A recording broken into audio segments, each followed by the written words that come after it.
What's going on, YouTube? It's okmall. In today's mini guide, we're covering contracts, which nets us large sums of money, as well as reputation towards the settlement and towards a PRID. Now, with that being said, there are typically 3 ways to turn your contract in per settlement that you're located. For instance, here in Osbrook, if you were to do a contract, you can turn it into the Elder, and that gives you more reputation towards Osbrook. The other one would be the Magistrate. He'll be here from 12 to 20 or 2300 hours, after which he travels on down to the Drunken Woodsman Inn, where he will be stationed until he heads back out to the mill. Keep in mind there is some travel time, so sometimes it's early in the morning and you won't be able to find him in the Drunken Woodsman Inn nor the mill because it takes time for him to travel to the mill. So if you're looking to turn your contract into the Magistrate for extra Bryn rep and the icon's not there, you just gotta wait a little bit longer. The third option is to turn it into the Outpost. Now, the Outpost will typically get you more gold, but less reputation. So, depending on how you're doing it and what your focus is, if you want to focus rep, avoid turning the contracts into these Outposts and instead focus on either Bryn or the settlement at hand. In this case, it'd be Osbrook. Now, the same thing holds true down here in Manshire. If you turn it to the Manshire, more Manshire rep. If you turn it into the Outpost, more gold, less rep. And if you turn it into the Magistrate travels as well down here. He travels between the winery and between the new orchard. The same idea is that when he's here, it's 12 till night, and when he's here, he's basically here overnight, right?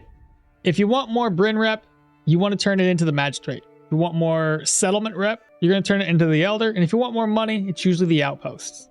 Now, you can also renegotiate contracts, which gives you a higher base amount of money, and you can still turn that into the Outpost for even more money on top of that. Now, there is a caveat to that, but we'll talk about that after. I first want to complete this contract and turn it into the 3 individuals to show you what to expect by just flat out accepting a contract.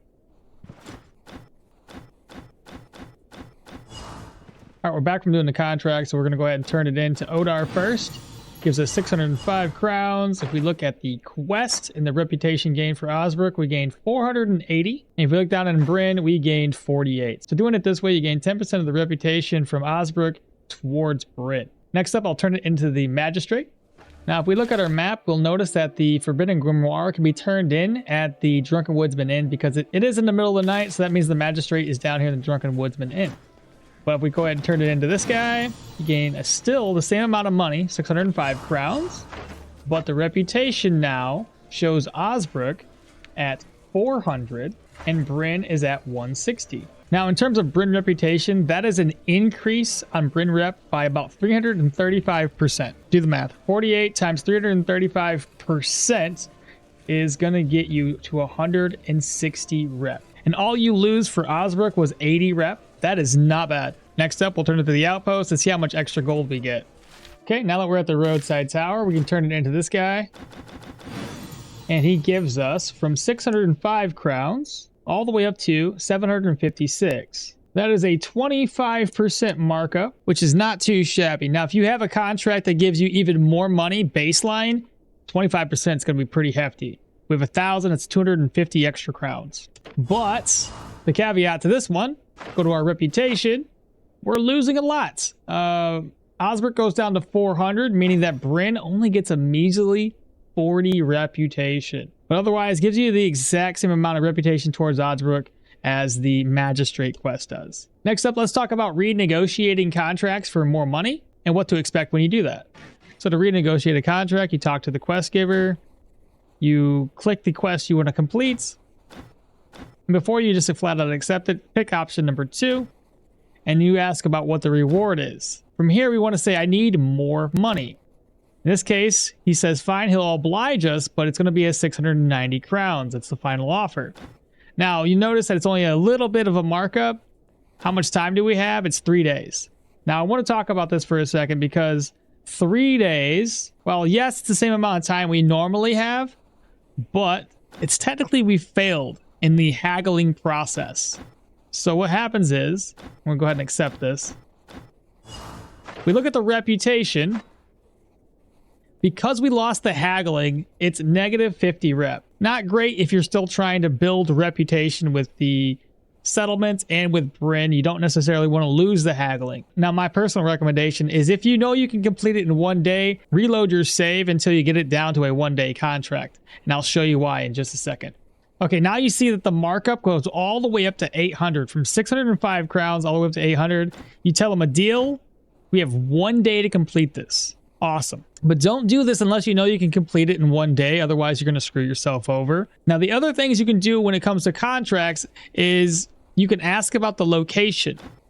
It says the old grave is hardly a maze, meaning that it's going to be very simple to get in and out. You don't need very many supplies. And you notice that there was nothing else he talked about. On occasion, when you talk to him about what else to expect, he goes, oh, there's also this other thing.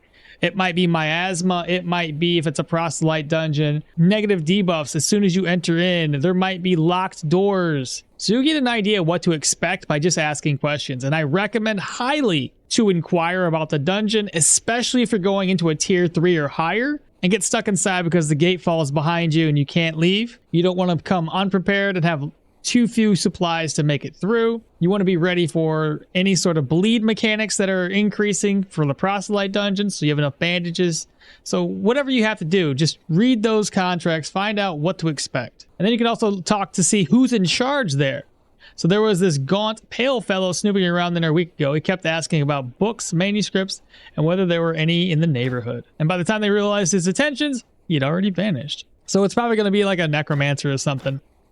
We'll go ahead and accept it. So we have 1 day to complete this. Now we're going to go ahead and complete this. I don't want to turn it to everybody because the reputation loss and gain is still basically the same. 1 day contracts are basically where it's at. You're not going to lose any reputation and you're going to gain more money for it. So I'm going to go ahead and clear this off real quick. All right, so the first place we'll turn it into is the magistrate. Complete our quest. We get 800 crowns for that.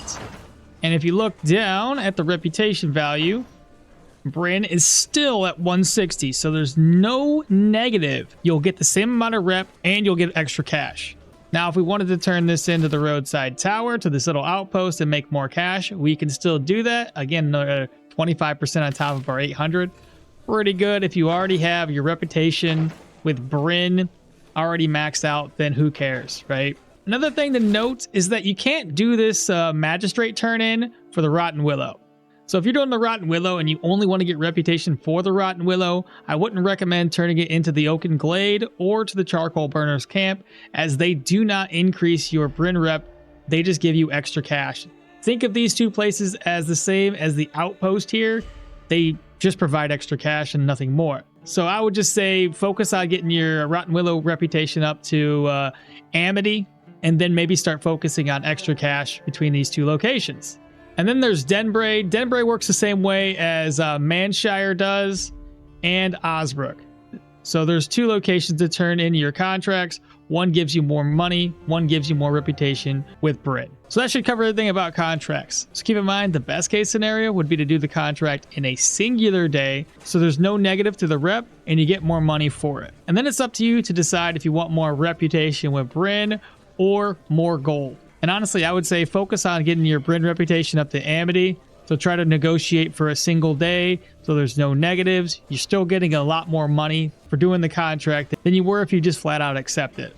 Once Bryn's up to Amity or Respect, depends on where you want to be, then you can start focusing purely on gold so you can afford all that late game gear. But that's it for me. So as always, don't forget to like, comment, subscribe, share the channel with your friends and family, and I'll catch you all next time. Bye.